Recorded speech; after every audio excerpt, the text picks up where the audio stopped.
They drained my pond to improve the view. But by morning, every faucet in the neighborhood coughed out dust. My name's Ryan. I live on the edge of a quiet lakeside subdivision in Arizona. Well, it used to be quiet before our HOA president, Karen, decided peace and personal property were optional. My home sat near a small decorative pond I'd built myself, lined with stone, stocked with koi, and technically fed by a shared well system buried under both my yard and the HOA's clubhouse lawn. Now, I'm not some rebel homeowner. I paid my dues, kept my place tidy. I even mowed past the property line just to keep the common area looking sharp. But Karen, she wore her power like a badge of law. To her, every flower bed was a battlefield. One Friday morning, I woke up to the sound of machinery outside. I stepped out in my slippers and there it was. A rented pump draining my pond into the street gutter. Karen stood nearby in her sun visor like a general, shouting to her maintenance crew.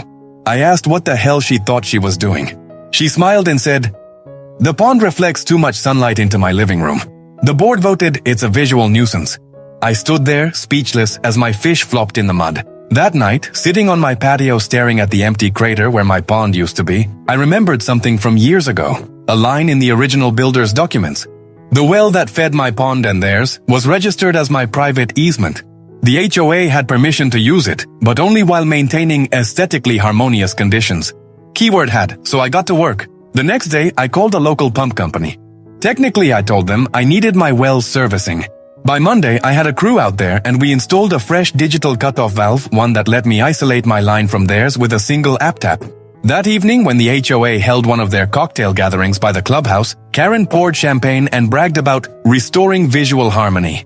I just smiled, raised my glass, then, from my chair, turned off the well. Within an hour, the sprinklers died.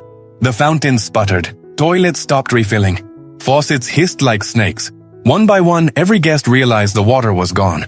Phone calls exploded into my inbox. Karen stormed over, dripping with sweat, accusing me of sabotage.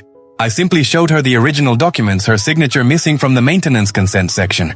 All I said was, "Karen, you drained what was mine. Now I suppose we're even." They spent weeks hauling bottled water to the clubhouse and filing desperate requests to reinstate the connection. I finally agreed on one condition. My pond would be fully restored, with new landscaping. And the HOA, they voted Karen out 2 months later. Now, every time I sit by my pond watching the koi swim, I think about how sometimes the best revenge is letting people thirst for the respect they refuse to give. Then share your thoughts in the comments, but no one liked or subscribed.